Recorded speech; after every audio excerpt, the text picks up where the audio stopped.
कृपा करो मुझ ऊपरे सुख निधि सहजानंद। गुण तमारा गाववा बुद्धि आपजो सुख कंद। गुण तमारा गाववा बुद्धि आपजो सुख कंद। स्वामीनारायण साक्षात् अक्षर पुरुषोत्तम। सर्वेभ्यं परमां शांतिं आनंदं सुखमर्पयेत्। श्री स्वामिनारायण भगवाननी जय।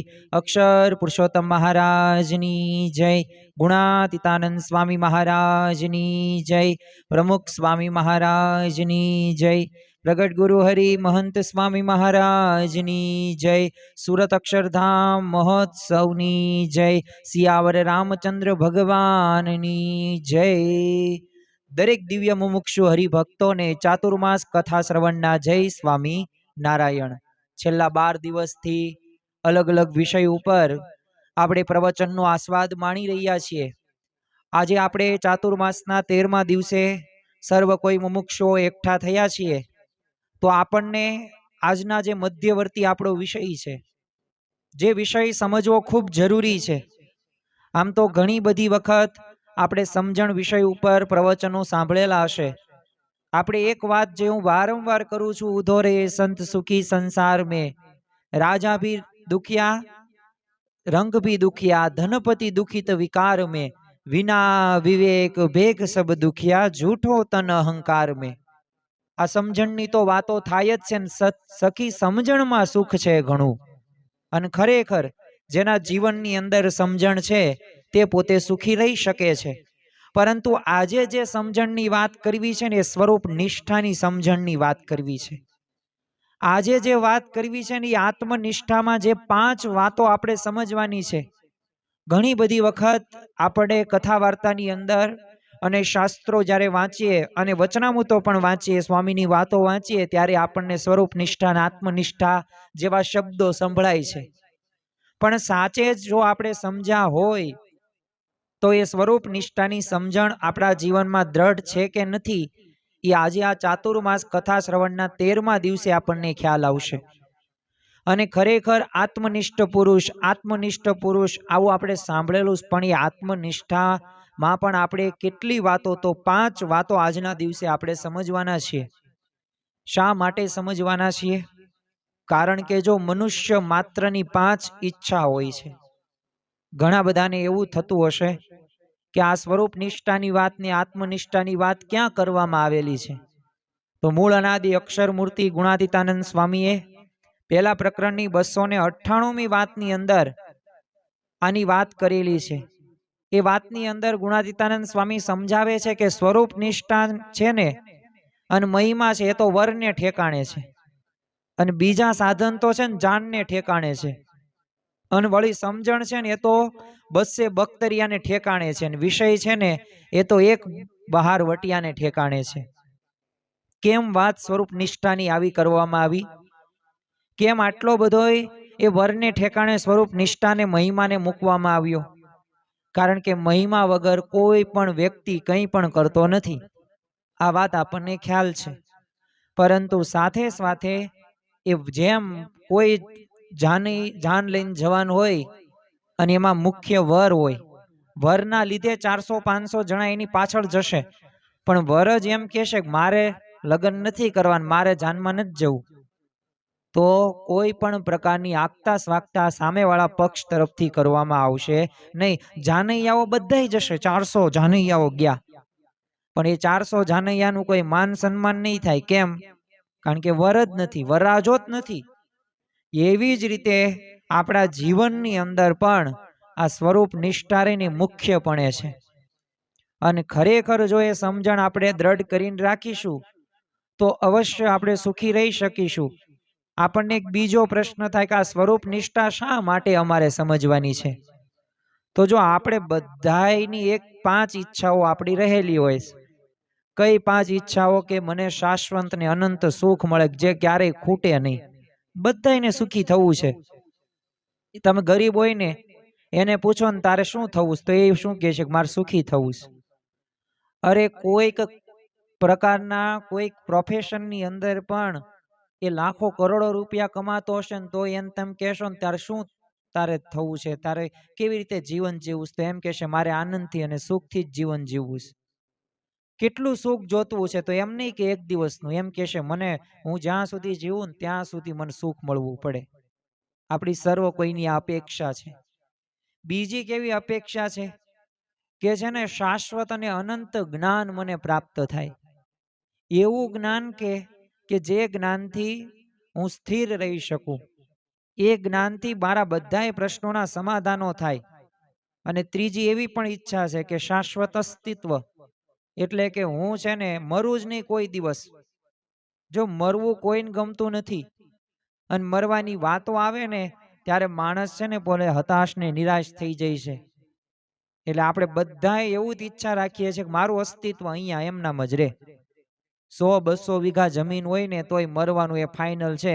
પણ તોય જ્યારે મરવાની વાત આવે ને 70-80 વર્ષના કોઈક વૃદ્ધ દાદા કે દાદીને, તો એને પણ ગમતું નથી. બોલો, મોઢાની અંદર દાંત રહ્યા ને એ કામ કરતા ન હોય, એના કાન સાંભળી બહુ વ્યવસ્થિત શકતા ન હોય, એની આંખો જોઈ ન શકતી હોય, એના પગ ચાલી ન શકતા હોય, એના હાથ પણ કામ કરવા માટે અસક્ષમ હોય, પણ છતાં પણ એની ઈચ્છા શું છે કે હજી મારે જીવવું છે. 70-80 વર્ષને બોલો ખાવાના ચટાકા જતા નથી, જોઈએ છીએ આપણે. ચોથી એવી પણ ઈચ્છા છે શાશ્વત સ્વતંત્રતા. મારે બંધનમાં રહેવું નથી, અને બંધન તો માણસને ગમતું જ નથી. એને તો બસ ગમે એમ કરે, બસ હું જેમ કરું એ જ બધું સાચું.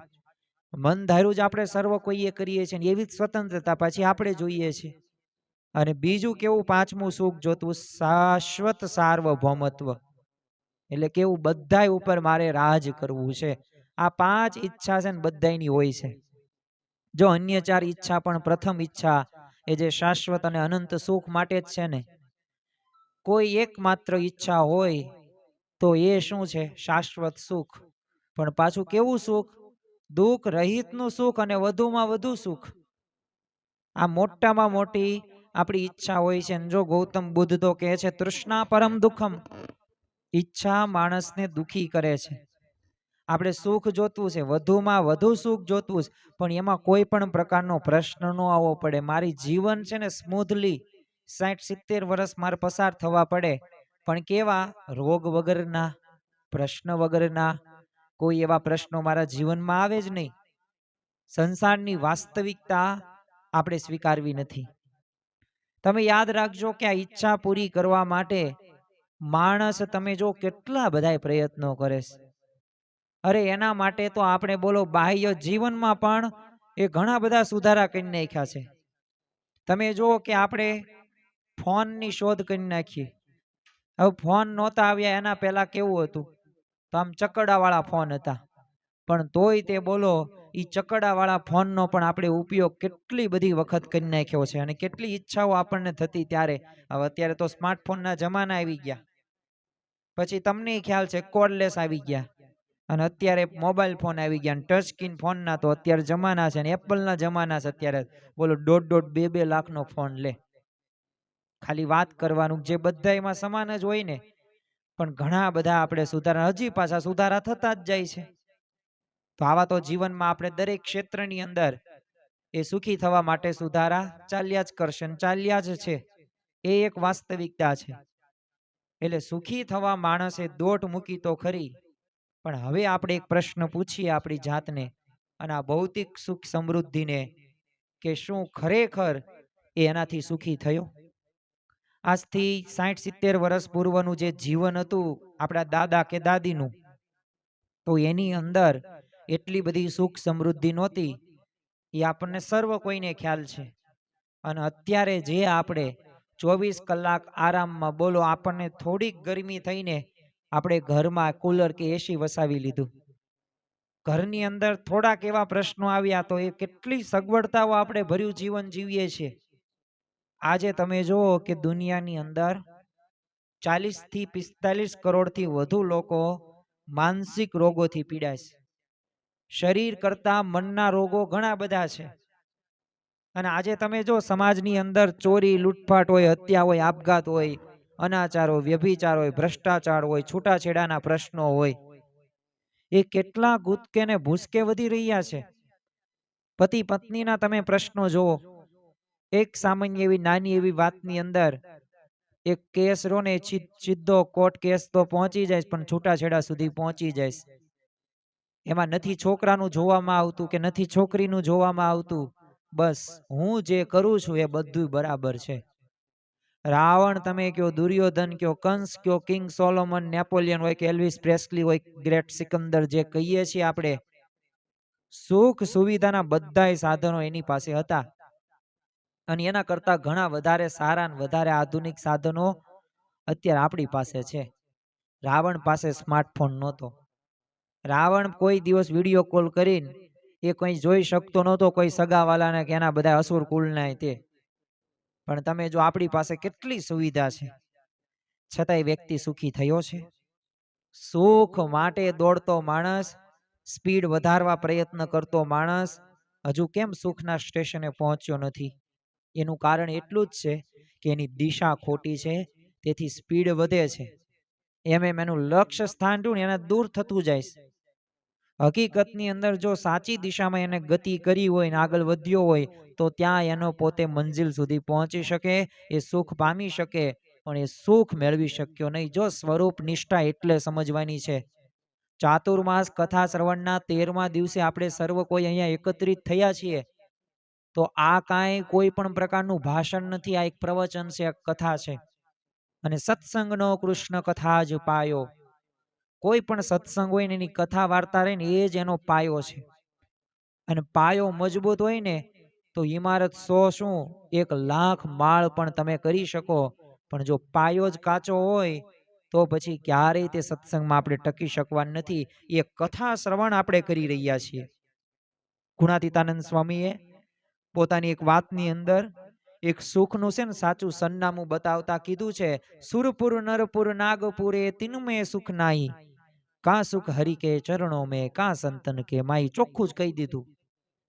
ગમે લોકમાં ન વહી જાઓ, સ્વર્ગ લોકમાં જાઓ, પાતાળમાં જાઓ, અત્યારે પૃથ્વી લોકમાં, એ કઈ જગ્યાએ તમને સુખ નથી મળવાનું. સુખ ક્યાં મળવાનું છે? ગમે ત્યાં તમે ભટકશો, રખડશો, ગોથા ખાઈને પાછું કાં ભગવાનના ચરણોમાં આવવું પડશે અને કાં પછી એ સંતના ચરણોમાં આવવું પડશે. બાકી કોઈ પણ પ્રકારનું તમને સુખ પ્રાપ્ત થવાનું નથી. કારણ કે ભગવાનને ગુણાતીત સંત પાસે જ પરમ સુખ રહ્યું છે. અને એમના જો સ્વરૂપનું તમને યથાર્થ જ્ઞાન થઈ જાય તો જીવ અવશ્ય સુખ્યો એ થઈ જાય. એ શ્રીજી મહારાજે તો ગરડા પ્રથમના 56મા વચનામૃતની અંદર પણ કહ્યું છે કે કેટલાક સિદ્ધ થાય છે ને કેટલાક સર્વજ્ઞ થાય છે ને કેટલાક દેવતા થાય છે ને ઇન્દ્રાદિક અનંત પ્રકારની મોટપ પામે છે તથા પરમ પદને પામે છે. તે સર્વે ઉપાસનાના બળે પામે છે, પણ ઉપાસના વિના કોઈ વાત સિદ્ધ થતી નથી. જો અક્ષરધામમાં જવા માટેની 2 પાંખો છે, આજ્ઞા અને ઉપાસના. આજ્ઞાની વાત આજે નથી કરતા, એ આપણને ખ્યાલ જ છે કે ભગવાન ને સંત જે આપણને આજ્ઞા કરે એ પ્રમાણે જીવન બનાવવાનું છે. પણ ઉપાસના રહીને અગત્યની બાબત છે. અહીં ઉપાસના એટલે શું? સ્વરૂપ નિષ્ઠા વિના સુખ મળશે જ નહીં. તમે જો તપ, ત્યાગ, દાન, સમાજ સેવા બધાય સાધનો કરશો, તમને ક્ષણિક સુખ આપશે. પણ શાશ્વત અને જો અનંત સુખ તમારે પ્રાપ્ત કરવું હોય ને તો સ્વરૂપ નિષ્ઠા એકમાત્ર ઉપાય છે. એ વિના તમે એ સુખ પ્રાપ્ત નહીં કરી શકો. એક હરિભક્તે છે ને ગુણાતીતાનંદ સ્વામીને પ્રશ્ન પૂછ્યો કે આ વચનામૃતમાં આશરાનું બળ ને આ ધર્મ જ્ઞાન ને આત્મનિષ્ઠાની બધી વાત આવે છે, તો એવા ઘણા સાધન છે, તો એમાં એકને વિશે બધા આવી જાય અને ઉત્તમ મોક્ષ થાય, તો એવું આમ સાધન કયું છે? હરિભક્ત કેટલા પાકા હશે કે આ બધાય બોલો એને ધર્મ જ્ઞાન ને બળ ને આશરાનું બધું આત્મનિષ્ઠાની બધી વાત કરી નાખી. ગુણાતીતાનંદ સ્વામીને તો ઓપ્શન દઈ દીધા, પણ પાછું ઓલ ઇન વન સમાધાન પૂછ્યું કે આમાંથી એક એમ કરવી તો. અને ત્યારે ગુણાતીતાનંદ સ્વામીએ જવાબ આપતા કીધું કે ઉત્તમ નિર્વિકલ્પ નિશ્ચય અને ઉપાસના હોય ને તો બધું આવે. એટલે શું? સાધનાનો એકડો સ્વરૂપ નિષ્ઠા. એ નિષ્ઠા રહ્યું ને એકડાના સ્થાને છે. તમે ગમે એટલા જીરો કરો એની કોઈ કિંમત નહીં, પણ એકડા પછી તમે જીરા કરો ને તો 10, 100, 1000, 10,000, લાખ, 10 લાખ, કરોડ, 10 કરોડ ખરવો, બધું તમારા અસંખ્ય સુધી આવી જાય. નિષ્કાંત સ્વામીએ ગાયું છે ને, જેમ 100 શૂન્ય સારા કરે પણ એકને કરે જો આગળ. શું કીધું કે તમે ગમે એટલા શૂન્ય કરી નાખો પણ એકને આગળ કરો ને તો કિંમત છે. અને ઈ સરવાળો શાનો મેળશે કા કરે છે કાળ કાગળે. તેમ એક હરીને પર હરી બીજી કરે ચતુરાઈ કોટ. તે તો માથા ફર ચાલે માર્ગે જેમ જેમ ચાલે એમ ખોટ. શું કીધું? એક કાગળ લેવાનું અને કાગળની અંદર શું કરવાનું? નકરા જીરો કરવાના અને સરવાળો કરવાનો. 0 0 0 0 0 વત્તા 0 વત્તા 0 વત્તા 0 વત્તા 0 વત્તા 0 વત્તા 0. શું સરવાળો આવશે? 0. કાગળ પૂરું થઈ જશે, ચોપડો પૂરો થઈ જશે તોય 0 જ જવાબ આવવાનો છે. બસ. પણ એકડો મૂક્યો એટલે કિંમત થઈ ગઈ. ચતુરાઈ કોને કહેવાય? એકડા મૂકવામાં કિંમત છે. 100 વત્તા 100 200 થાય પણ 2 0 વત્તા 2 0 બરાબર 0 0 જ થાય. એની કોઈ કિંમત નથી.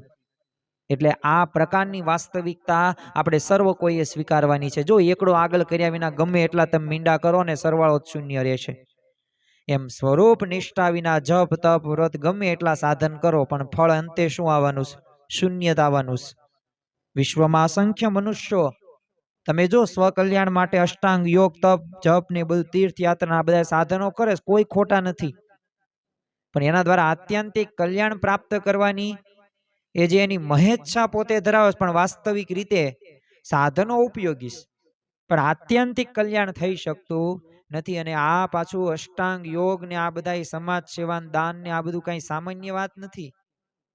તમે જો વ્યાયામ કે યોગાસન કે પ્રાણાયામ કે સ્વાસ્થ્ય માટે બધું લાભદાયી જ છે. હવે યમ નિયમ આસન ધ્યાન ધારણા પ્રત્યાહાર અને સમાધિ અષ્ટાંગ યોગનું છેલ્લું અંગ કહેવાય. બહુ કઠણ છે બધું, કદાચ કોઈ કરી શકે ચાલો, પણ એ કઈ વિષયથી પણ ન થઈ શકે. શ્રીજી મહારાજના સમયની અંદર ભાદરાના છે ને રત્ના ભક્તે ને આમ સમાધિ થતી, છતાં એને છે ને 2 ઘર કર્યા. એટલે શું? 2 વાર લગ્ન કર્યા. સમાધિ થતી છતાંય બોલો વિષયમાંથી આસક્તિ ટળી નહીં. તો પછી ભગવાન વશ ક્યાંથી થાય? આપણે સર્વ કોઈને ભગવાન વશ કરવા છે ને. અને યાદ રાખજો કે ભગવાન કલ્યાણ કોનું થાય? તો કલ્યાણનો મુદ્દો એક સમજવાનું કીધું. શ્રીજી મહારાજે વચનામૃતની અંદર જ તે કે ભગવાન સર્વ કરતા હરતા સમજવાનું, એમાં બધું કલ્યાણનો મુદ્દો આવી ગયો. કે આપણી સાથે જે પણ થાય છે કે જે પણ થયું અથવા જે પણ થવાનું એ ભગવાન જ કરતા હરતા છે. જો આ સમજણ જો આવી જાય તો અવશ્ય કલ્યાણ આપણું થઈ ગયું. બાકી અષ્ટાંગ યોગ સિદ્ધ કરવાનું એક એક તમે પગથિયું તમે પસાર કરો ને આખી જિંદગી વહી જાય તોય પૂરું ન થાય. કોઈક શું કે આમ દાન કરીએ ને તો બધું થઈ જાય. દાન કરવાની ના નથી. શ્રીજી મહારાજના વખતની અંદર વૃંદાવનના છે ને લક્ષ્મીચંદ શેઠ હતા, બહુ મોટા શેઠ, બહુ દાન પુણ્ય કરે.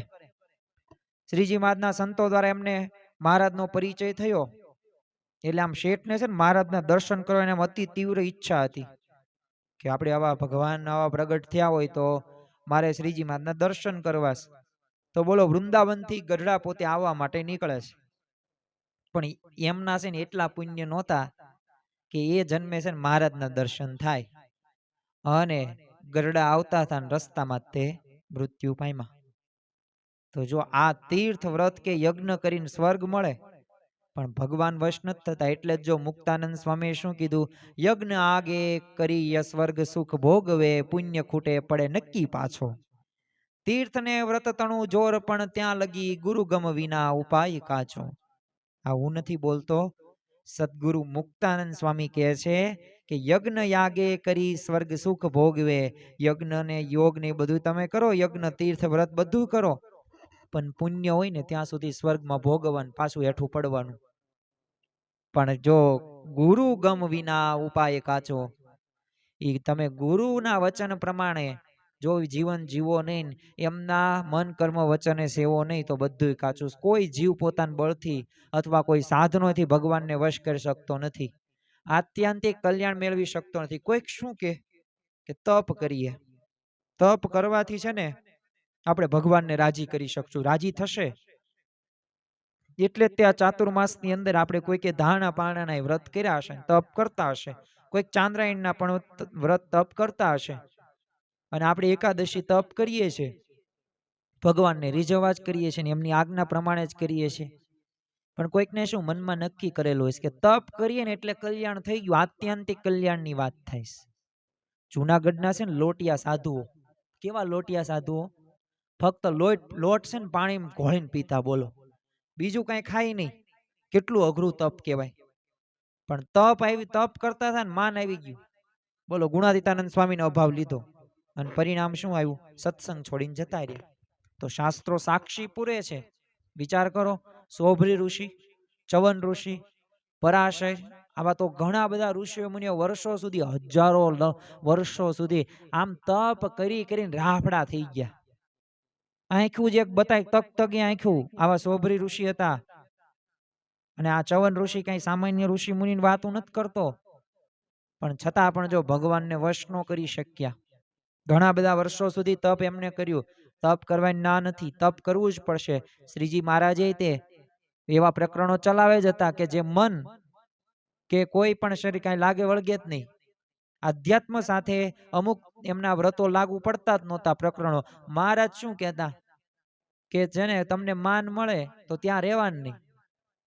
મહારાજે તો એવું તે એક પ્રકરણ એવું ચલાવેલું હતું કે ઘૂમટો તાણવાનો. હવે સાધુને ઘૂમટો તાણીને ક્યાં જવું? કથા વાર્તા કરવાની કે બરોબર, તપ કરવાનું કે બરોબર, અને બજાર વચ્ચે જવાનું. એક પ્રકરણ એવું ચાલો, ખંજોળ આવે ને તો ખંજોળવા નહીં લે, એ કેવું તરફ? બોલો, મનને કાંઈ લેવા દેવા નહીં. પણ જો એ કસણીમાં એ બધા પરમહંસો એ બધા કર્યા અને એમાં પોતે કસણીમાં રહ્યા, ઘડતર થયું, અને ત્યારે એમની કિંમત છે. ત્યારે આપણે એમના ચરિત્રો એ કહીએ છીએ. કોઈક શું કે ધ્યાન કરીએ ને એટલે બહુ તે આપણે કલ્યાણ થઈ ગયું. તો જો આંખો બંધ કરીને ધ્યાન કરવું ને એ આધ્યાત્મિક માર્ગે ઉપયોગી છે. ધ્યાન કરવાના આપણને કેસ, પણ એનાથી નથી જીવના સ્વભાવ ટળતા, નથી આત્યંતિક કલ્યાણ થતું. આ વાત પાછું ધ્યાનમાં રાખવી. શ્રીજી મહારાજના એક સંત છે ને, નારાયણ દાસ એમનું નામ, પોતે સમાધિ નિષ્ઠ હતા. એક વખત છે ને શ્રીજી મહારાજ જેના વસ્ત્ર આમ ફાટી ગયા હોય ને, એ બધા સંતોને કીધું કે નવા વસ્ત્ર આપવાના છે, એટલે એક પછી એક આવી જજો. અને સંતો શિસ્તતાથી નિયમબંધ રીતે લાઈનમાં પોતે આવ્યા. માં નારાયણદાસ હતા ને સંત, એ પણ પોતે આવે, સમાધિ નિષ્ઠ. હવે એમની પાસે ઓલરેડી વસ્ત્રો હતા, ફાટેલા નહોતા, પણ નવા લેવા માટે છે ને જૂના વસ્ત્ર હતા ને એ ઉકડામ સંતાડી દીધા. અને મહારાજ પાસે નવા માગવા આવે, લાઈનમાં જોડાઈ ગયા. જો તન કી જાણે, મન કી જાણે, જાણે ચિત્ત કી ચોરી, ભગવાન તો બધું જાણે. તો એ મહારાજે શું કર્યું? નવા વસ્ત્ર આપી દીધા. પરંતુ એક વખત છે ને ઉકરડો ઉથામ્યો એટલે એમાં વસ્ત્ર નીકળ્યા, અને એની ઉપર પાછું આ નારાયણદાસ નું નામ હતું. એટલે મહારાજે તેમને બોલાવીને ઠપકો આપ્યો કે આવી રીતના કરાય? સાધુને આવું શોભે? વિચાર કરો, સમાધિ નિષ્ઠ હતા તો પણ નવા વસ્ત્ર માટે એ ભગવાનને પણ છેતરવાનો પ્રયત્ન કર્યો. સમાધિ નિષ્ઠ એટલે બધું દેખાય, અને જે લોક ભગવાન જે ક્રિયા કરે બધું જાણી શકે, એવા સમાધિ નિષ્ઠ હતા સંત નારાયણ દાસ. પણ તમે જુઓ કે એ ધ્યાન ગમે એટલું કરતા પણ ભગવાનને બરાબર રીતે ઓળખી ન શક્યા. એટલે છે ને સમાધિ, ધ્યાન ને તપ વ્રત કરતા પણ સ્વરૂપ નિષ્ઠા અગત્યની છે. કોઈક શું કે સમાજ સેવા કરીએ ને એટલે એનાથી આત્યંતિક કલ્યાણ થઈ જાય. તમે વિચાર કરો, BAPS સંસ્થા, બોચાસણ વાસી શ્રી અક્ષર પુરુષોત્તમ સ્વામિનારાયણ સંસ્થા 180 કરતા વધુ સામાજિક સેવાઓ એ ભગવાનને આગળ રાખીને કરે છે. વ્યસન મુક્તિ તમે અભિયાન જોવો, વૃક્ષારોપણ તમે જોવો, ચેક ડેમ બાંધો તમે, કેટલ કેમ્પ જોવો, ભૂકંપ હોય, અતિવૃષ્ટિ હોય, અનાવૃષ્ટિ, અત્યારે વલસાડની અંદર, તિથલની અંદર એ જે 25-25 ઇંચ વરસાદ આવ્યા, તો મહંત સ્વામીમાં જે સંતો હરિભક્તો કાર્યકરોને શું કીધું કે અત્યારે તમે મદદ કરો ને એ જ ભગવાનની સેવા છે. ગોઠણ હમાણા નહીં, કમર હમાણા પાણી આવી ગયા, અને એટલામાં પણ એ બધા હરિભક્તોએ સંતોએ એ બધી સેવા કરી. અને આપણને ખ્યાલ છે કે ટ્રેન ત્યાંથી આગળ ન વધી, ટ્રેનમાં એ જૈન પણ હતા, 200-250 જેટલા જૈન હતા. સ્વામિનારાયણ ખીચડી બધાને આપવામાં આવી. જેને કીધું કે અમે કંદમૂળ ન ખાઈએ, કારણ કે ખીચડીમાં બટેટા આવે. સ્પેશિયલ તાત્કાલિક સંતોને જાણ થઈ એટલે હરિભક્તો કાર્યકરો દ્વારા એ ત્યાં એ બટેટા વગરની એ ખીચડી બનાવવામાં આવી. અને આશ્ચર્યની વાત તો એ કે બધા ડબ્બામાં તો જેન કાંઈ એક ડબ્બામાં તો બેઠા ન હોય, બધાય ડબ્બામાં સ્વયંસેવકો જૈન કે આમાં જે જૈન હોય તો આ જૈન ખીચડી છે, આમાં બટેટા વગરની ખીચડી છે, કંદમૂળ વગરની છે. પણ જો એ પ્રકારની સેવા કરી તો ઘણા બધા તમે જો કેટલી સેવા કરે છે. પણ છતાં પણ તમે જુઓ કે પાછું એવું નથી, હોસ્પિટલો હોય, પાઠશાળા હોય, અનાવૃષ્ટિની અંદર સેવા કરી હોય. કેટલાક લોકો શું કહેતા હોય, આમ જન સેવા એ જ પ્રભુ સેવા. અને આવું કઈ ભગવાન જો ગૌણ કરે, સમાજ સેવા ખોટી નથી પાછી, પણ ભગવાનની સ્વરૂપ નિષ્ઠા વિના સમાજ સેવા કરવી ને એ દુઃખ તરફ દોરી જાય પાછી. ભગવાનને આગળ રાખીને સેવા કરો, ભગવાનની જ સેવા છે. કવિ નર્મદે જ કીધું છે ને એના જીવનના છેલ્લા ઉદ્ગારો, 60 વર્ષની જિંદગી મેં સમાજ સેવા માટે કાઢી, તે કરતા જો આત્માના કલ્યાણ માટે કાઢી હોત ને તો સારું હતું. તો જો સમાજ સેવા કરતાય સ્વરૂપ નિષ્ઠા અગત્યની છે. અને જો યાદ રાખજો કે સ્વરૂપ નિષ્ઠામાંય તે, કારણ કે આત્મનિષ્ઠા, ટાઢ તડકો, એ ભૂખ તરસ, માન અપમાન, સુખ દુઃખ, સફળતા નિષ્ફળતા, એ પર થવા માટે આત્મનિષ્ઠા ઉપયોગી. શ્રીજી મહારાજે પોતે વચનામૃતની અંદર એ પોતે વર્ણન કરેલું છે. અને આત્મા રૂપે વર્તવાની વાતો કરીશ, અને ફક્ત આત્મનિષ્ઠાથી કલ્યાણ પાછું નથી થતું. તમે જુઓ કે શ્રીજી મહારાજે વચનામૃત ગરડા પ્રથમનું 61મું વાંચો, એની અંદર શ્રીજી મહારાજે વાત કરી છે કે મૃત્યુ સમય તો સમુદ્ર જેવો છે, માટે ત્યાં તો આત્મનિષ્ઠા વાળો હોય કે વગર આત્મનિષ્ઠા વાળો હોય ને, બેયને ભગવાનની ઉપાસના રૂપી વાહનનું કામ પડે છે. અને એ સારું ભગવાનની ઉપાસના દ્રઢ કરીને એ રાખવી જ. મૃત્યુ સમય તો સમુદ્ર જેવો છે. મૃત્યુનો સમય આવે ને ત્યારે યાદ રાખજો, એક બાજુ આત્મનિષ્ઠા વાળો હોય અને એક બાજુ એ આત્મનિષ્ઠા એ વગરનો હોય, તો એ બેયને છે ને ભગવાનની ઉપાસના રૂપી વાહનમાં તો બેસવું જ પડે, કામ એ પડે જ છે. એટલે ઉપાસના દ્રઢ કરવાની છે. એક જ દ્રષ્ટાંત મારે તમને કેવું છે આજના દિવસે, કારણ કે આજની જે આ ચાતુર્માસ કથા શ્રવણ છે ને 13મો દિવસ, એ અગત્યનો ને મહત્વનો શા માટે છે? કારણ કે આપણા જીવનની અંદર જો આ એકડો જ સમજશું નહીં ને, તો ગમે એટલા સાધનો કરશું ને, બધું તે છે ને એ શૂન્ય કહી શકાશે. હવે રામાનંદ સ્વામી થકી તે દીક્ષા પામેલા છે ને ભાયાત્માનંદ સ્વામી, એમને ભાઈ આત્માનંદ સ્વામી પણ કહેતા હતા.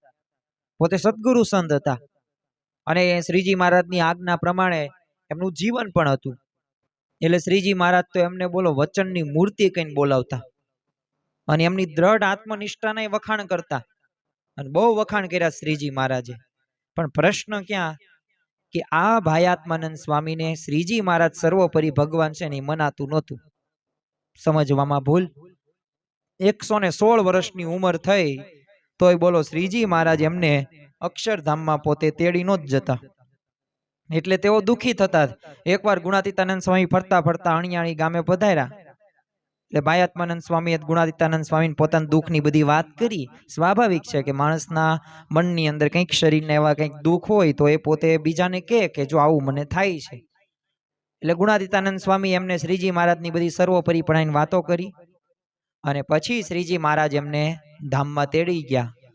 એટલે જો બધાય સાધનો કરતા સ્વરૂપ નિષ્ઠા રહીને અગત્યની છે. અને બીજા સાધન ન કરવાની વાત નથી પાછી. આપણા ગુણાતીત સત્પુરુષોએ દાન કર્યું છે, ધ્યાન કર્યું છે, અષ્ટાંગ યોગ તપ હોય બધું તે સમાજ સેવા બધું કાર્ય શરૂ જ છે. એટલે કોઈ વિષયનું કોઈ શબ્દનું આપણે ખંડન કરતા જ નથી. એટલે ના નથી, પણ ભગવાનને આગળ રાખીને આપણે કરવાના છે. પણ હવે આપણને એક બીજો પ્રશ્ન થાય, જે આજનો આપણો મધ્યવર્તી વિચાર છે કે આપણે સ્વરૂપ નિષ્ઠા સમજવાની. શા માટે? કારણ કે ગુણાતીતાનંદ સ્વામી શું વાતની અંદર કીધું, સ્વરૂપ નિષ્ઠા છે ને મહિમા છે એ વરને ઠેકાણે છે. જેમ આપણે શરૂઆતમાં જ વાત કરી કે જો વરાજો જ તૈયાર ન હોય ને વરાજો ત્યાં જાય નહીં પોતે મંડપની અંદર કે નહીં, હવે રાત્રે તો ડીજે બીજે વાગ્યું હોય, ડિસ્કો કરી લીધો હોય, બીજા દિવસે સવારે તે વહેલા, કારણ કે પરગામ જવાનું એટલે સ્વાભાવિક રીતે વહેલા નીકળવું પડે. જાનૈયાઓ 400-500 તૈયાર થઈ ગયા, અને સામે પાછી બોલી હતી કે તમે 400-500 ને તમે લાવી શકો છો, અમે બધી વ્યવસ્થા કરી નાખી છે, અગાઉથી બધું ફાઇનલ છે. પણ વરાજો કે મારે નથી જવું, તમારે જવું હોય જાઓ. હવે એ જ જાય ને જાનૈયાઓ બધા ત્યાં જાય તો એની કોઈ કિંમત ખરી? કોઈ કિંમત નહીં. એમાં સ્વરૂપ નિષ્ઠા અને મહિમા રહ્યો ને વર્ણ્ય ઠેકાણે છે, બીજા બધા સાધન છે ને જાનના ઠેકાણે છે.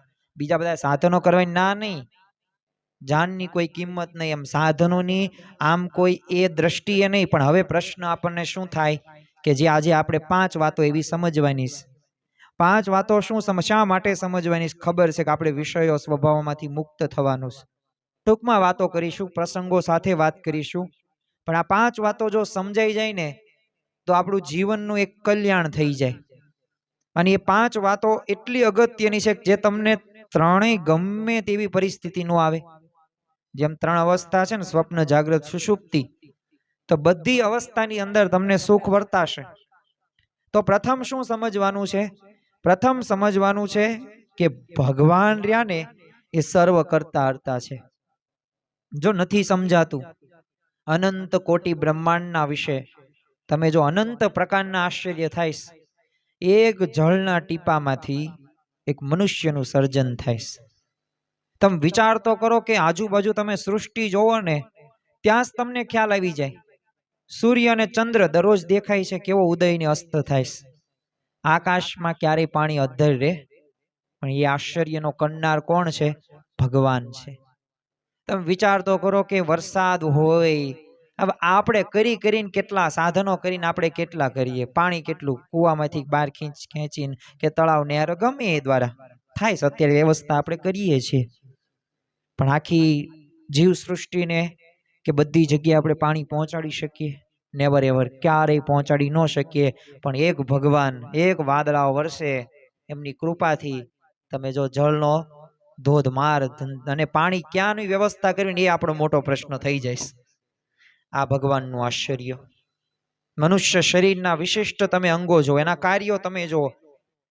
શરીર વિશે એવું કહેવાય છે કે શરીરમાં જે દરરોજ કેમિકલ બને છે, દુનિયાની કોઈ એવી ફેક્ટરી નથી જ્યાં દરરોજ એટલા કેમિકલ બનતા હોય. દરરોજ એટલા કેમિકલો આપણા શરીરની અંદર બને છે. તમે વિચાર તો કરો, તમે જમો છો કેવું, અને સામે એનું લોહી કલર ક્યાંથી બને છે. એટલું જ નહીં, આંખો તમે જુઓ, વાળ તમે જુઓ. એ આપણે ગમે એટલા આગળ વધી ગયા પણ એક જે વાળ હોય ને એ બનાવી આપણે નથી શક્યા. એક લોહીનું ટીપું પણ બનાવી શક્યા નથી. માણસ એમ કહે છે ને મારાથી થયું, મેં જ કર્યું, હું જ કરતા હરતા છું. પણ એ ભગવાન સુધી તો હજી પહોંચી નથી શક્યો. કોઈ દિવસ કોઈ પહોંચી પણ એવી રીતના નહીં શકે. હા, કોણ પહોંચી શકે? કે જેને ભગવાનની ભક્તિ જેનામાં હોય, જેનામાં એકાંતિક ધર્મ પોતે સિદ્ધ કર્યો હોય. અને એ આપણી ગુણાતીત ગુરુ પરંપરા છે, વર્તમાન કાળે મહંત સ્વામી મહારાજ છે. વિચાર કરો કે આવા તો ઘણા બધા અનંત આશ્ચર્ય છે, પણ હું સમજવાનું છે એ આશ્ચર્ય પ્રત્યક્ષ ભગવાન થકી થાય છે. ગરડા પ્રથમનું 27મું વચનામૃત, જેની અંદર શ્રીજી મહારાજે વાત કરી છે કે પૂર્વ જે અનંત આશ્ચર્ય થઈ ગયા છે ને હમણાં જે થાય છે ને આગળ થશે, એ સર્વે મને મળ્યા. હમણાં જે થાય છે કે આગળ ગમે ત્યારે ન થાય, એ પ્રત્યક્ષ ભગવાનને વતે જ થાય છે. પણ કરતા પણ આમ શું સમજવું? રોજ બરોજના દૈનિક જીવનની અંદર, વ્યવહારની અંદર, સત્સંગની અંદર, શરીરમાં કે આર્થિક વ્યવસ્થામાં જે કાંઈ પણ સારું થાય છે ને એ પણ ભગવાનની ઈચ્છાથી જ થાય છે. આપણને ન ગમતું કંઈક અઘટિત થાય ને એ પણ ભગવાનની ઈચ્છા છે. સારા નરસામાં જો કરતાપણાની જો આવી દ્રઢતા હોય ને તો અંતરમાં ટાઢું રહે. માન અપમાનના પ્રસંગો જીવનમાં બનશે, સુખ દુઃખના પ્રશ્નો જીવનમાં બનશે, સફળતા નિષ્ફળતાના પ્રશ્નો જીવનમાં બનશે. પણ જો આ સમજણ દ્રઢ હશે ને કરતા હરતાપણાની, તો આ સમજણથી પાછું સ્થિર રહી શકાશે, ભલે ગમે તેવી પરિસ્થિતિ હોય. પ્રેમાનંદ સ્વામી એટલે જ તે ઓરડાના પદની અંદર શ્રીજી મહારાજે તે લખેલું છે ને કે જીવ ઈશ્વર તણો રે, માયા કાળ પુરુષ પ્રધાન, સૌને વશ કરું રે, સૌનો પ્રેરક હું ભગવાન, અગણિત વિશ્વની રે ઉત્પત્તિ પાલન પ્રલય થાય, મારી મરજી વિના રે કોઈથી તરણું નવ તોડાય. અને મહંત સ્વામી મહારાજે તે સારંગપુરની અંદર એકવાર સંતોને લખી આપેલું કે 80% માર્ક્સ રહ્યા ને એ ભગવાનને કરતા હરતા સમજવાના જ છે. અને કરતા હરતા સમજશું તો અખંડ સુખી રહી શકીશું. શ્રીજી મહારાજે અખંડ સુખી રહેવાના 6 વિચારો આપ્યા છે, ને એમાંનો જ આ વિચાર છે કરતા હરતાપણાનો વિચાર. બીજું આપણે શું સમજવાનું છે? ભગવાન કરતા હરતા તો છે, પણ બીજું એ સમજવાનું છે કે ભગવાન સર્વોપરી છે. શ્રીજી મહારાજને જો ભગવાન માનીએ તો એમના સૌ આશ્રિત એમનું ભજન કરે જ છે, પરંતુ એમને સર્વોપરી ને બધું જે આપણે જે સમજવાનું છે ને એ અગત્યની વાત છે. એ સ્વરૂપ નિષ્ઠા દ્રઢ કર્યા વિના છે ને ચાલે એમ છે જ નહીં. વચનામૃત ગઢડા મધ્યના તે 9 ની અંદર શ્રીજી મહારાજ જે કીધું છે કે પોતાને સાક્ષાત મળ્યું જે ભગવાનનું સ્વરૂપ, તેને સદા દિવ્ય સાકાર મૂર્તિ અને સર્વે અવતારોનું કારણ અવતારી એવું જાણવું, અને જો એમ ન જાણે અને નિરાકારણ જાણે ને બીજા અવતાર જેવા જાણે તો એનો દ્રોહ કર્યો કહેવાય. તો જો આપણને જે ભગવાનની પ્રાપ્તિ થઈ છે ને સર્વોપરી ભગવાનની પ્રાપ્તિ થઈ છે, અને આ નિષ્ઠા રહીને પતિવ્રતાની ટેક છે, કોઈનું ખંડન નથી, પણ આ નિષ્ઠાની દ્રઢતા રાખવાની છે. જે ભગવાનનું ભજન કરીએ, જેમના ધામમાં જવાનું છે, અને જો એમને સર્વોપરી ન સમજીએ તો ખરેખર તો એ તો દ્રોહ જ કહેવાય ને. પછી એમના ધામમાં કઈ રીતે આપણે પહોંચી શકીએ? અને ખરેખર શ્રીજી મહારાજનો હૃદયગત અભિપ્રાયને સમજનારા અક્ષર બ્રહ્મ ગુણાતીતાનંદ સ્વામી પણ પોતાની વાતોમાં મહારાજને જો સર્વોપરી સમજવાની વાતો ઘણી વખત કરતા. બીજા પ્રકરણની 107 ની અંદર જ તે ગુણાતીતાનંદ સ્વામીએ વાત કરી છે કે ઉપાસના તો ચોખ્ખી સમજવી ને મહારાજનું સર્વ કારણનું સમજવું, ને પુરુષોત્તમના ભક્તના ને બીજા અવતારના ભક્તમાં કેમ ભેદ છે? તો જેમ હાથણી વિયાય ત્યારે ભેંસ જેવડું બચ્ચું આવે ને જૂ વિયાય ત્યારે તેને લીખ આવે, એમ ભેદ છે. જો આ પ્રકારની એ વાસ્તવિક દ્રષ્ટાંત સાથે આપણને ગુણાતીતાનંદ સ્વામી ઘણી વખત સમજાવ્યું છે. જો આ વાત આજે સમજો, આવતીકાલે સમજો, કે પછી આવતા જન્મે સમજો, 100 જન્મ પછી સમજો, સમજ્યા વગર છૂટકો જ નથી. અનંત જન્મોથી આ ગર્ભવાસની અંદર આપણે આંટા મારીએ જ છીએ. અનંત જન્મોથી એ આપણે બાપય થઈ ગયા, બેનય થઈ ગયા, ભાઈ થઈ ગયા, પતિ થઈ ગયા, બધાય સંબંધોમાં આપણે પસાર થઈ ગયા છીએ. પણ આ જન્મે મારે ભગવાનનું સાચું સ્વરૂપ, સંતનું સાચું સ્વરૂપ સમજવું છે. એવી સ્વરૂપ નિષ્ઠા સમજવી છે કે આ મારો છેલ્લો જન્મ થઈ જાય. જો આ વિચાર હોય ને તો આ વિચારમાં આગળ તમે વધી શકો. અને જે સંતો ભક્તો જો શ્રીજી મહારાજને સર્વોપરી ભગવાન સમજતા હતા ને, તેઓ ઉપર શ્રીજી મહારાજની પ્રસન્નતા પણ પોતે દાખવતા જ હતા. ગઢડામાં તે શ્રીજી મહારાજે સત્સંગી જીવન ગ્રંથ લખાવ્યો ત્યારે એમાં ઉપાસના સંબંધી બધી ચર્ચા થઈ. એટલે નિત્યાનંદ સ્વામીએ શ્રીજી મહારાજને સર્વોપરી સર્વ અવતારના અવતારી લખવાનો બધું આગ્રહ રાખ્યો. તે બીજા બધા પરમહંસોએ તે શ્રીજી મહારાજને બધું બીજું બધું લખવાના અવતારોની વાત કરી. એટલે નિત્યાનંદ સ્વામીએ કીધું જો મહારાજના ચરિત્રો બીજા બધા જે ચરિત્રો ને એને તમે સરખાવો. શ્રીજી મહારાજે તમે જુઓ કે ખરેખર આ બધી જે વાતો રહી ને સર્વોપરીની એ બહુ એટલે બહુ અગત્યની છે ને આપણે અનુભવ કર્યું છે. અને આ પ્રકારના એ પરમહંસો સાથે પછી ભળી ગયા. પછી નિત્યાનંદ સ્વામીએ તે 7 દિવસ છે ને વિમુખ કર્યા, પણ છતાંય બોલો નિત્યાનંદ સ્વામી પોતે અડગ રહ્યા. ગમે એમ થાય, મહારાજ સર્વોપરી ભગવાન છે. અને શ્રીજી મહારાજ નિત્યાનંદ સ્વામી ઉપર પ્રસન્ન થયા અને પ્રસન્નતાનો હાર પણ આપ્યો. અને બધા પરમહંસોને કીધું ઉપાસક તો આવા જ હોવા જોઈએ. અમે આટલો અનાદર કર્યો, અપમાન કર્યું, અમે પોતે સમજાવ્યા છતાંય જો નિશ્ચયમાં અડગ રહ્યા. એટલે જો આ નિત્યાનંદ સ્વામીની જે સમજણ રહી ને સર્વોપરીની, એ સમજણથી તમારે બધાએ આ રીતના સમજવાનું છે. જો આ રીતે નિત્યાનંદ સ્વામી જો મહારાજને સર્વોપરી સમજતા, એટલે એમના ઉપર મહારાજનો અનહદ રાજીપો પ્રાપ્ત થયો. એમ આપણે પણ આપણા ભગવાનને ઈષ્ટદેવને આવી રીતના સમજવાના, સમજ્યા વગર છૂટકો નથી. આ વાતને યાદ રાખવાનું છે. ત્રીજું આપણે શું સમજવાનું સ્વરૂપ નિષ્ઠામાં? ભગવાન સદા દિવ્ય છે. શ્રીમદ ભગવદ્ ગીતામાં તે શ્રી કૃષ્ણ ભગવાન અર્જુનને કહે છે કે જન્મ કર્મ ચમેવ દિવ્યમ, મારા જન્મ અને કર્મ દિવ્ય છે. જે વ્યક્તિ ભગવાનને જો સદા દિવ્ય જાણે છે ને, એનું જન્મ મરણ રહ્યું ને ટળી જાય છે. શ્રીજી મહારાજે વચનામૃત લોયાના 18માં કીધું કે ભગવાનને વિશે તો મનુષ્ય ભાવ ન જ પરઠવું.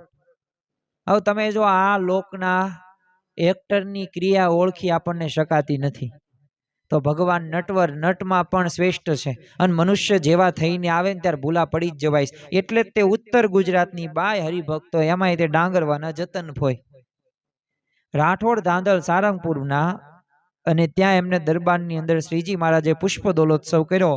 ફગવા માગવાનું કીધું. મહારાજ એટલા બધા પ્રસન્ન થઈ ગયા. સૌરાષ્ટ્રની બાય હરિભક્તોએ માગ્યું, મહારાજ ધન આપો, પૈસા આપો. કેમ? વાપરવા નહીં. અમે તમને 32 ભાતના પકવાનો આ ભક્તો સંતોની આ બધાની સેવા કરી શકીએ, એના માટે માગ્યું એમને. જો માગતા આવડ્યું, ભલે પૈસા માગ્યા. મહારાજ કે તથાસ્તુ. ફગવા માગ. ફગવા એટલે શું? વરદાન. અને વરદાન માગવાન કે એટલે તો માગીએ જ તે આપણે તે. પણ આ ડાંગરવાના જતનભાઈ અને એ જે ઉત્તર ગુજરાતની બાય હરિભક્તોએ શું માગ્યું? મહાબળવંત માયા તમારી, જેણે આવરિયા નર નારી, એવું વરદાન દીજીએ આપે, એહ માયા અમને ન વ્યાપે. કે અમારે છે ને માયાના બંધનમાં જ મુક્ત થવું છે. અને ખરેખર એવા માયાનું બંધન, માયાથી અમને પર. અને મહારાજે તે પાછું તથાસ્તુ કીધું, વરદાન આપ્યું, ફગવા આપ્યા, પણ શું? ઓલ ઇન વન સમાધાન, નિર્દોષ બુદ્ધિ. મારામાં તમે નિર્દોષ બુદ્ધિ, દિવ્ય ભાવ રાખજો. નિર્દોષ બુદ્ધિ એટલે શું? નાનો બાળક હોય ને, ગમે ચરિત્ર કરે ને, માનો કે એ પોતે સંડાસ જાય, કેટલા નાનો બાળક એટલે શું? વર્ષ 2 વર્ષનો તોય વાંધો નહીં. પછી ગમે ત્યાં વોશરૂમ કરી જાય, તો એમાં આપણને શું? નિર્દોષ બાળક છે. બસ એવી જ રીતે ભગવાનને સંતમાં નિર્દોષ બુદ્ધિ રહીને એ જ રાખવાની છે. જે ક્રિયા કરે, હું નથી કહેતો શ્રી કૃષ્ણ ભગવાન કે મારો જન્મ અને કર્મ દિવ્ય છે. ઓહો, ભગવાન ભાગી ગયા, રણછોડ રાયજી કહેવાયના. હવે આટલું બધું એમને ના ઘરે ગોકુળમાં હતું, અને તોય માખણ કેમ ચોર્યું? ભગવાનને તો જમતાય નથી આવડતું. કેવી રીતે જમે છે? ધૂળ ખાવાની શું જરૂર હતી? ઓહો, ભગવાન રામ, મર્યાદા પુરુષોત્તમ ભગવાન રામ. પણ આમ બાવરા ઘોડે આમ બધું જાણતા તોય આમ જંગલમાં કેમ ભટક્યા? કે મારી સીતા, સીતા ક્યાં છે? સીતા ક્યાં છે? આમ કેમ કર્યું? એલા ચરિત્ર નથી, દિવ્ય એમનું કર્મ છે. જો એમાં મનુષ્ય ભાવ આવી ગયો ને, કે આ તો આપણી જેમ જ રોવેશ, પૂરું થઈ ગયું, ભૂલા પડી ગયા તમે. તો એટલે નિર્દોષ જે કરે છે તે. અને જો તમે તમારી બુદ્ધિથી ભગવાનને, સંતને જો ઓળખવાનો પ્રયત્ન કર્યો કે મેં આમ કર્યું, મેં આ માન્યું, આમ કેમ ન થયું, તો સત્સંગમાંથી તેમ પડી ગયા. તમે તમારો વિશ્વાસ તમે ગુમાવી દીધો. પણ એ જ સાચો ભક્ત છે કે દરેક ક્રિયાની અંદર દિવ્ય ભાવ રાખે. જ્યારે તમે શ્રી કૃષ્ણ ભગવાનનો જન્મ થયો ને, ત્યારે બ્રહ્માજી એમની સ્તુતિ કરી હતી. પરંતુ જ્યારે ભગવાનને ગોવાળ મંડળી કરીને જમી લીધું ને, ત્યારે બ્રહ્માજીની ઈચ્છા થઈ કે ભગવાન હાથ ધોવા માટે નદીમાં આવશે ને, ત્યારે હું માછલી બનીને પ્રસાદી લઈશ. પરંતુ ભગવાને ધૂળથી હાથ ધોઈ નાખ્યા. બ્રહ્માજીને પ્રસાદી ન મળી. તો બોલો, બ્રહ્માજીને શું થયું? મનુષ્ય ભાવ આવી ગયો કે નોય નોય નોય નોય પરબ્રહ્મ, આ તો ગોવાળિયો. એટલે ભગવાનમાં ગોવાળિયો. જો આપણા સંકલ્પ ભગવાનને સત્પુરુષ પૂરા ન કરે ને, ત્યારે આપણને પણ એમનામાં શું આવી જાય? મનુષ્ય ભાવ આવી જાય. આપણે ભૂલી જઈએ છીએ કે ભગવાન સદાય દિવ્ય છે. અને આ ગમે ત્યારે જો આપણે કેવું ચમત્કાર ત્યાં નમસ્કાર, થોડુંક ઓલું થાય એટલે તરત આપણે નમી જઈએ. પણ જ્યારે ચમત્કાર ન થાય ને, તો પાછા આપણે એ બદલી નાખીએ. નિષ્ઠા રહીને એકડાના સ્થાને છે. લીંબોળી તો લીંબોળી, પછી કરોડ રૂપિયા તમને આપે ને, કે આ લીંબોળી ન કહેતો, લીંબુ કહેજે. પણ એ લીંબુ નહીં, લીંબોળી જ કહેવાય. નહીં, આને નિષ્ઠા કહેવાય, આને દ્રઢતા કહેવાય. એકવાર છે ને શ્રીજી મહારાજને ભગા અને મૂળાએ કહ્યું, મહારાજ વરસાદ પાડો. વરસાદ પાડવાનું કીધું. અત્યારે આવું ન કહેવાય, કારણ કે વરસાદ ઓવરલોડ વધી ગયો. તે મહારાજ કે 500 રૂપિયા ભેટ મૂકો જ પડે. તેઓએ ભેટ મૂકીને વરસાદ પડ્યો. એ વખતે શ્રીજી મહારાજમાં લોભ લાગે. પણ વિચારવું પડે ને કે જો લોભ જ હોય તો 500 ગામનું ધરમપુરનું રાજ્ય કેમ ઠુકરાયું? તો જો બુટોલ નગર, નેપાળ, પંજાબનું રાજ્ય કેમ ઠુકરાયું? એમને બધું મહારાજે બધું નીલકંઠ વાણી જ્યારે પોતે કલ્યાણ કરી વન વિચરણ કર્યું, બધું જ પોતે એમને ના પાડી દીધી નેપાળમાં. અને એટલું જ નહીં, મહારાજ ધરમપુર નહીં, તે કુશળ કુંવરબા તમે કીધું નક્કી જ હતું કે તમે મહારાજ અહીંયા રાજ કરો, 500 ગામનું આ છે બધું. પણ મહારાજ જો ઠુકરાઈ દીધું. અહીંયા કેમ લોભ બતાવ્યો? 500 રૂપિયા મૂકવાનું કેમ કીધું? તો હરિભક્તે જો તેઓમાં છે નહીં. ખરેખર જો આ પ્રકારનો આ કરે તો, પણ ભક્તને જો સુખ અને સ્મૃતિ આપવા માટે એ પોતે મનુષ્ય ચરિત્ર કરે છે. જેમ છાપાનો કાગળ ને રૂપિયાની નોટનો કાગળ, બંને કાગળ છે, ફાડો ફાટી જાય, બાળો તો બળી જાય ને, પાણીમાં નાખો પલળી જાય. પણ ફેર છે ને, 500 ની નોટમાં ફેર છે અને જે છાપાનો કાગળ રૂપિયાની નોટમાં ફેર છે બસ એમ ભગવાનને મનુષ્યની ક્રિયા સરખી લાગે, પણ આપણે માઇક છે ને એ અમાયિક છે એમ સમજવાનું, સાને દિવ્ય ભાવ કહેવાય. અને આવો દિવ્ય ભાવ હોય ને તો માયા ટળે. બાકી તો જો તમારા માતામાંય માયા આવે, તમારા બેનમાંય માયા આવે, તમારી ધર્મપત્નીમાંય માયા આવે ને તમારી ધર્મપત્ની થકી જે સંતાન આવે ને એમાંય માયા આવી જાય ને એમાં માયા આવી જાય ને એ તો કોઈ દિવસ દૂર ન થાય. એમાં પછી 5 મિનિટ પણ આઘારે ને તોય તમને અંદરથી થાય, એટલે આ માયાનું બંધન જ એવું છે. પણ આ માયાના બંધનમાંથી મુક્ત થવા માટે એ આપણને આવી જો ગુણાતીત ગુરુ પરંપરા, આ ગુણાતીત સત્પુરુષનો જો આશરો કરો મન કર્મ વચને, અને જો એ સમજણ રાખો તો અવશ્ય લાભ થાય. જે ભક્તોએ આ પ્રકારની સમજણ રાખી છે તો એ પોતે સ્થિર વર્તી શક્યા છે. બીજું આપણે એ પણ સમજવાનું, ચોથું વાત કે ભગવાન સદા સાકાર છે.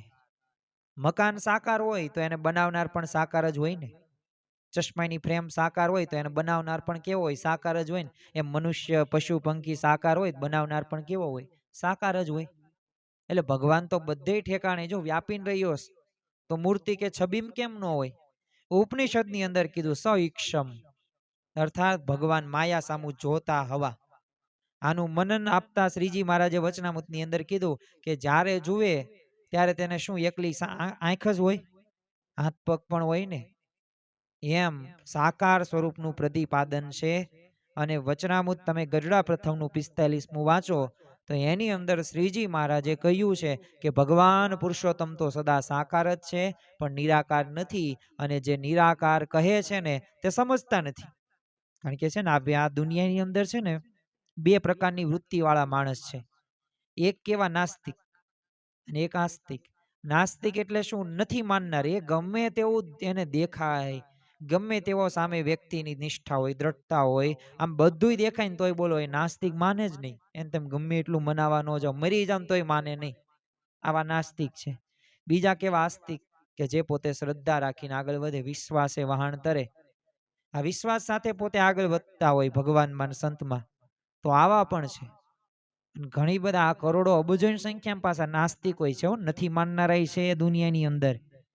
એવું નથી આખી દુનિયા ભરેલી છે 8 અબજ એટલે 800 કરોડની બધા આસ્તિકો ભગવાનમાં માને છે. કોઈકમાં ભલે અલગ અલગ માનતા હોય. તો એમ આપણે સદા સાકાર છે ને એમ ભગવાનને માનવા છે. છેલ્લો અગત્યનો મુદ્દો જે હજમ કરવાનો છે, જે ઘણી વખત નથી થતો. આમ માનીએ પણ આમ નથી થતું. ભગવાન કેવા છે? પ્રગટ છે.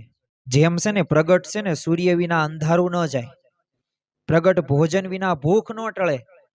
અન્નકૂટના ફોટામાંથી 32 ભાતના પકવાનો હોય પણ એને જોઈને ભૂખ ટળે? ફોનમાં તમને કરોડ રૂપિયા બતાવવામાં આવે, એક છે ને 10 તોલાનો હાર બતાવવામાં આવે તો યાર તમારી પાસે આવી જાય? નો આવે. એમ પ્રગટ ભગવાન વિના આત્યંતિક કલ્યાણ ન થાય. એટલે જ તે જો નિષ્કાન સ્વામી પણ કલ્યાણ નિર્ણયમાં શું કીધું? મળે પ્રભુ પ્રગટ પ્રમાણ રે, કાં તો તેના મળેલ કલ્યાણ રે. તે વિના કોટી ઉપાય આત્યંતિક કલ્યાણ ન થાય. આ સત્સંગમાં આવ્યા છીએ ને તો કાંઈ મંજીરા વગાડવા નથી આવ્યા, કથા વાર્તા સાંભળવા નથી આવ્યા, સેવા કરવા નથી આવ્યા. આપણે આપણા જીવનું આત્યંતિક કલ્યાણ કરવા માટે આવ્યા છીએ. એના માટે બનતો જે પ્રયાસ હોય ને એ આપણે સર્વ કોઈ કરીએ છીએ. હું કે તમે, આપણે બધાય તે આ જ પ્રયત્ન સાથે, આ જ ધ્યેય સાથે આગળ વધીએ છીએ. વડતાલનું 19મું વચનામૃત, જેની અંદર શ્રીજી મહારાજે એક વાત કીધી છે. આ વાતને સમજવાની છે કે આ જીવને જ્યારે ભરતખંડની વિશે મનુષ્ય દેહ આવે છે ત્યારે ભગવાનના અવતાર કાં ભગવાનના સાધુ એ જરૂર પૃથ્વી ઉપર વિચારતા હોય છે. તેની જો એ જીવને ઓળખાણ થાય તો એ જીવ ભગવાનનો ભક્ત થાય છે. શું કીધું? આ જીવને, એટલે આ જીવ એટલે આપણે 84 લાખ યોની, એમાં આ જીવને જ્યારે ભરતખંડની અંદર મનુષ્ય દેહ મળે ત્યારે ભગવાનના અવતાર કાં પછી એ ભગવાનના સાધુ એ પૃથ્વી ઉપર શું જરૂર વિચરતા હોય છે. તો આ જીવને જો ઓળખાણ થઈ જાય ને, કાં જરૂર એટલે શું? ફરજિયાત કીધું છે. મહારાજે કીધું છે, મેં નથી કહ્યું. અને શ્રીજી મહારાજ આ લોકમાં પોતાના અક્ષરધામ ગુણાતીતાનંદ સ્વામીની સાથે લઈને પધાર્યા છે. એમણે અનેક પ્રસંગોની અંદર સંતો ભક્તોને ગુણાતીતાનંદ સ્વામીની ઓળખાણ પોતાના રહેવાના ધામ તરીકે કરાવીશ. અને ઘણા બધા વચનામૃતની અંદર ગુણાતીત સંતનો મહિમા પણ ગાયો છે. અને આવા સંતને ઓળખીને જો એમનો દ્રઢ આપણે આશ્રય કરવાની વાત કરેલી પણ છે. ટૂંકમાં મહારાજે ગુણાતીત સત્પુરુષ દ્વારા સદાય પ્રગટ રહેવાનો કોલ એ આપણને આપ્યો છે. જો ઘણી બધી વખત આ વાત આપણે કેટલી વખત સાંભળી જ લઈએ છીએ. હું તો તમને કહું હજારો વખત આ વાત સાંભળી છે કે મહંત સ્વામી મહારાજમાં સાંગોપાંગ શ્રીજી મહારાજ એ બિરાજમાન છે. જો ભગવાન નથી પણ ભગવાનને રહેવાનું ધામ છે. કોઈ તે ભગવાન કહેશે ને તો મૂર્ખો ગણાશે. શાસ્ત્રીજી મહારાજે કીધું કોઈ મને ભગવાન કહેશે ભગવાન તો એ મૂર્ખો ગણાશે. એમ જો ભગવાનનું સ્વરૂપ નથી પણ યાદ રાખજો પણ હા એમાં ભગવાન સાંગોપાંગ રહેલા છે. જો આ મનાઈ જાય ને તો કલ્યાણ થઈ જાય. અને ખરેખર વર્તમાન કાળે આપણને ગુણાતીત સંત મહંત સ્વામી મહારાજ દ્વારા પ્રગટ છે. શ્રીજી મહારાજ તારીખ 11/3/2018 ની અંદર એડલીડ એટલે ઓસ્ટ્રેલિયાની અંદર મહંત સ્વામી મહારાજ બિરાજમાન હતા. અને મહંત સ્વામી મહારાજ છે ને શિબિરની અંદર પોતે ગયા પછી આશીર્વાદ આપતા કીધેલું કે શાસ્ત્રીજી મહારાજે કહ્યું છે કે મારું કાર્ય ચાલુ રહેશે. અને બીજી વાત સત્પુરુષ પૃથ્વી ઉપરથી ક્યારેય જતા નથી. આ બે વાક્યો પર છે ને આખું તંત્ર ચાલે છે અને લાઈન ચાલી આવે છે અને ચાલવાની. અને આ સાંભળીને તો બધા હરિભક્ત આમ તાળી પાડવા માંડ્યા અને ઉત્સાહમાં આવી ગયા. પછી મહંત સ્વામીએ શું કીધું કે તાળીઓ પાડો કે નો પાડો, ચે કરો કે ચૂ કરો, તો લાઈન તો ચાલવાની જ છે. એમાં આ ગુણાતીત પરંપરા એ અખંડ છે, અક્ષણ છે. એને કોઈ પણ પ્રકારનું વિઘ્ન એ આવવાનું નથી. વિઘ્ન આવશે ને તો પણ એ પાર પડી જશે. આ ગુણાતીત ગુરુ પરંપરા છે. કારણ કે અત્યારે આ પ્રગટનો સત્સંગ છે અને આપણે પ્રગટના સત્સંગ સાથે પ્રગટ ભગવાનના સત્સંગ સાથે આપણે જોડાયેલા છીએ. એટલે આપણે એક અસ્મિતા રાખીએ, એક એવું ગર્વ રાખીએ. જો નથી અસ્મિતા, મહિમા નથી એટલે આપણે એમના વચનોનું પાલન નથી કરતા. જો મહિમા આવી જાય ને, જો સ્વરૂપ નિષ્ઠા ઓળખી લઈએ ને તો અવશ્ય આપણને લાભ થાય. અને ખરેખર સ્વરૂપ નિષ્ઠામાં આ 5 વાતો જો સમજી લઈએ ને તો આપણું કલ્યાણ થઈ ગયું. પણ આ 5 વાતો ભગવાનને સર્વ કરતા હરતા સમજવા કેટલી અઘરી વાત છે. આ ખાલી એકની જ હાલો ચલો 2-5 મિનિટ આપણે પોસ્ટમોર્ટમ કરીએ. હું તમને કહું આ 5 આપણે સમજવાના છે. પણ એક જ હું તમને કહું, આ સ્વરૂપ નિષ્ઠામાં પ્રથમ ભગવાન સર્વ કરતા હરતા છે. સમજવા કેટલા અઘરા છે. ઘરમાં કંઈક એવા પ્રશ્નો આવે, અઘટિત ઘટના બને, ધંધામાં કરોડો રૂપિયા નાખ્યા અને તમને 1 લાખ રૂપિયા પણ મહિને મળતા નથી અને તમારે કર્જ વધતો જ જાય છે, ત્યારે કરતા હરતા પણ મનાય છે? નથી મનાતું. જ્યારે આપણા સંતાનોને આપણે ઘણા બધા સંસ્કારો આપ્યા, બહુ સારા સંસ્કારો આપ્યા, બધાય પ્રયત્નો કરી નાખ્યા, પણ કંઈક એવા કુસંપના લીધે કંઈક મિત્રના રવાડે પોતે ચડી ગયો અને ડ્રગ્સ, આમલેટ ને આ બધું તે વ્યસનના માર્ગે ચડી ગયો. આપણને ખબર પણ પડવા દીધી નહીં. અને જ્યારે ખબર પડી અને ત્યારે આપણે એ જે પ્રકારની પરિસ્થિતિ એની હતી અને એ પરિસ્થિતિ એવી જ હતી કે હવે આનું આખું જીવન, આખું શરીર બગડી ગયું. ત્યારે કરતા હરતા પણ મનાય છે. તમે તમારા પિતા તરીકે તમે તમારી જવાબદારી નિભાવી, પછી અંતિમ ફળ એ તો ભગવાનને. પણ હા, જવાબદારી નિભાવવી જરૂરી છે. કારણ કે પ્રમુખ સાહેબ આજે કહ્યું છે ને, જો તમે તમારા બાળકને સંસ્કાર નહીં આપો તો સંપત્તિ સંતતિ બંને ગુમાવવાનો આવશે. પણ એ બધું આપ્યા પછી તે પણ જો એ પરિસ્થિતિ થઈ તો ત્યારે કરતા હરતા પણ મનાય છે. જો મનાય છે ને તો તમને એ દ્રઢતા થઈ ગઈ છે. સ્વરૂપ નિષ્ઠાનો પહેલો મુદ્દો તમારે દ્રઢ. પણ પાછી આવા 4 મુદ્દા પાછા સમજવાના જે બાકી છે, પાછા એ સમજવા પડશે. અને એ જો સમજશું તો આપણને અખંડ, કારણ કે જો આપણે કેવું શરૂઆતમાં મેં વાત કરી એમ બધાને કેવું સુખ જોતું છે, શાશ્વત સુખ જોતું, અનંત સુખ જોતું છે, જીવંત પર્યંત સુધી સુખ જોતું છે. અને પાછું કેવું સુખ જોતું છે? દુઃખ રહિત સુખ જોતું છે. આ પાછું મોટામાં મોટું એની ઈચ્છા આપણી બધાની છે. દુઃખ કઈ આવું જ ન પડે જીવનમાં. આપણી લીટી આમ સીધી જ તે વચ્ચે આમાં આડી અવળી ખબર હોવી જ ન પડે. નકરો છાંયો જ રહેવો પડે, તડકો આવો જ ન પડે. અને વરસાદ આવે ને તો બધું પલ્લી જાય. બધું વરસાદ આવો જ ન પડે. અને વરસાદ આવે ને તો જેટલી જરૂર હોય એટલો જ વરસાદ આવે, વધુ ન આવે. આપણી જો આવી અપેક્ષા છે, આપણે છે ને મનથી આ બધું નક્કી કરેલું છે. પણ ખરેખર જો એક દ્રઢતા હોય ને કે આપણને એવા ભગવાનને સંતની પ્રાપ્તિ થઈ છે, જે કરે છે ને બધુંય સારું કરે છે, જો આ સમજી લઈએ ને તો આઠેય પહોર આપણે આનંદમાં એ રહી શકીએ અને ખરેખર વિષયોમાં બહાર આવવાનું છે. વિષય જીતવા જ પડશે. પંચ વિષય છે, શબ્દ સ્પર્શ રૂપ રસ ગંધ. જો આમાંથી બહાર નહીં આવો તો આપણને ભગવાનનું સુખ આપણને મનાવવાનું નથી. કારણ કે આપણે બધા વિષયોમાં લેવાઈ ગયા છે. કોઈકને સારું સારું જમવું ગમે છે, કોઈકને સારું રૂપ ગમે છે, કોઈકને સારો સ્પર્શ ગમે છે, અને કોઈકને સારું એવું પોતાની રીતના કંઈક એવી રીતના નામ બનાવી નાખવું છે, તો એવી પાછી મહેચ્છા પણ છે. એટલે શું કહે, મને પ્રતિષ્ઠા મારી વધે, મારું નામ આગળ વધે. બધા વ્યક્તિઓ પોતપોતાના કંઈક ધ્યેય સાથે આગળ વધે છે, પણ ધ્યેયો નારાયણ હરિ. આપણો ધ્યેય એક જ છે. ભગવાન મનુષ્ય દેહ આપણને પ્રાપ્ત થયો, જીવન શા માટે? જ્યારે આપણી જાતને આ પ્રશ્ન પૂછીએ, ખાવું પીવું હરવું ફરવું ઉઠવું બેસવું, શું આમાં જીવન પૂરું થઈ જાય? આ જ કરવાનું? તો આ તો કાગડા કૂતરાને બિલાડા કરે છે. આપણે જેમ ભોગ ભોગવીએ છીએ કામ વાસના, તો કૂતરા એ કરે જ છે, એ પ્રજા ઉત્પન્ન કરે જ છે. આપણે જેમ ખાઈએ છીએ તો ગાય માતા ખાય જ છે ને, ભેંસે ખાય જ છે ને, ખાધા વિના થોડું કઈ ચાલે છે. તો આ બધું તો ચાલવાનું. તો શું આ મનુષ્ય દેહ આપણને પ્રાપ્ત થયો, આ જીવન એના માટે? જીવન એના માટે નથી. ઉપનિષદ વેદ વ્યાસ ભગવાને કીધું છે, ધ્યેયો નારાયણો હરિ. આપણો ધ્યેય ભગવાન છે ને ભગવાનને પામવાનો છે. અને બધાય ભક્તોના જીવનમાં, સંતોના જીવનમાં તેમ જો એ ભગવાનને પામવા માટે પ્રયત્નો કરે છે. અત્યારે તમે જો કે નવયુવાનો લાખોના પગારો મૂકીને પોતે સાધુ થવા માટે આવે છે.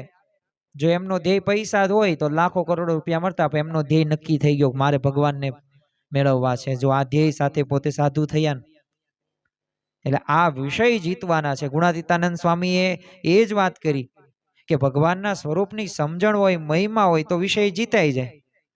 અને 200 વખત બખ્તરિયા સાથે હોય તો એક બહાર વટીયો ભાગી જ જાય ને. તમારા બખ્તરિયા બોડીગાર્ડ, તમે ગમે તેવા હોય, તમારા સામે 200 બોડીગાર્ડ તમારી સાથે હોય તો સામે ગમે એવો બહાર વટીયો ન હોય, બોલો ભાગી જાય, તમને ભાળીને ભાગી જાય. બસ આ જ સ્વરૂપ નિષ્ઠા. છેલ્લી વાત કહીને પૂરું કરીએ આજનું ચાતુર્માસ કથા શ્રવણ. ગરડા મધ્યના 71મા વચનામૃતની અંદર શ્રીજી મહારાજે વાત કરી છે કે જ્યારે એ સ્વરૂપ જેને જાણ્યામાં આવે, તેને જેમ અમને કોઈ વિષય સંબંધી સુખમાં આસક્તિ નથી, તેમ તે પુરુષને પણ ક્યાંય આસક્તિ રહેશે જ નહીં. આ સ્વરૂપ નિષ્ઠા સમજાઈ જશે તો ભગવાન જેવો આનંદ છતી દેહે તમે પ્રાપ્ત કરશો. અને ખરેખર નિષ્કાન સ્વામી એટલે જ કીધું છે કે એવી કોણ વસ્તુ છે આ ભૂમાં જેમાં લોભે જે લોભ્યા પ્રભુમાં? તો ખરેખર એવી દુનિયાની અંદર કોઈ એવી વસ્તુ જ નથી કે જેમાં એ આપણને લોભ થશે. કંઈ નહીં થાય. અમૃત મળે પછી છાશમાં મન ઉતરી જાય ને, અને સુંદર વસ્ત્ર પહેરવા મળે તો ઉતરતામાંથી મન ઉતરી જાય. બસ એમ ભગવાનનો મહિમા સમજાઈ જાય ને તો વિષયમાંથી મન ઉતરી જાય. એમાં આપણને કોઈ પણ પ્રકારની આસક્તિ ન રહે.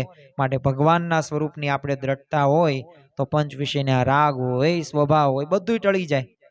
એટલે વાતમાં આપણે ગુણાતીતાનંદ સ્વામી જે વાત કરી, સ્વરૂપ નિષ્ઠા વરના ઠેકાણે છે. સાધનો બધા જાનૈયાની ઉપમા આપી છે, એ બધી આપણે સમજી ગયા. અત્યારે આજે આપણે 1 કલાક દરમિયાન, આમ તો દરરોજ 1 કલાક સુધી આપણે આ ચાતુર્માસ સંબંધિત કથા શ્રવણ કરી રહ્યા છે. તો મારા કે તમારા સર્વ કોઈના જીવનની અંદર આ સમજણ આપણે ઇન્સ્ટોલ કરવાની છે. જેવી સમજણો સારી ઇન્સ્ટોલ કરશો એવું આઉટપુટ સારું આવશે. બાકી જો જેને દુઃખિત થવું છે તો એ જો સમજણો નહીં રાખે તો એ તો ઓટોમેટિક દુઃખિત થવાના છે. તો ખાસ મહારાજ સ્વામીના ચરણોમાં પ્રાર્થના કરીએ કે અમારા જીવનની અંદર આ સ્વરૂપ નિષ્ઠાની સમજણો દ્રઢ થાય, અને આ સમજણો દ્રઢ કરીને મન કર્મ વચને અમે પ્રગટ ગુરુ હરિ એ મહાન સંવાદમાં જોડાઈ જઈએ, અને એ પ્રકારની અમને બળ બુદ્ધિ અને શક્તિ આપજો. શ્રી સ્વામિનારાયણ ભગવાનની જય. સ્વામિનારાયણે નારાયણે નારાયણે, સ્વામિનારાયણે નારાયણે નારાયણે, સ્વામિનારાયણ સ્વામિનારાયણ, સ્વામિનારાયણ સ્વામિનારાયણ સ્વામિનારાયણ નારાયણ નારાયણ સ્વામિનારાયણ નારાયણ નારાયણ સ્વામિનારાયણ નારાયણ નારાયણ સ્વામિનારાયણ નારાયણ નારાયણ. શ્રી સ્વામિનારાયણ ભગવાનની જય. આવા જ આધ્યાત્મિક પ્રવચનો સાંભળવા માટે અમારી ચેનલને લાઈક કરો, શેર કરો અને સબસ્ક્રાઇબ કરવાનું ભૂલતા નહીં.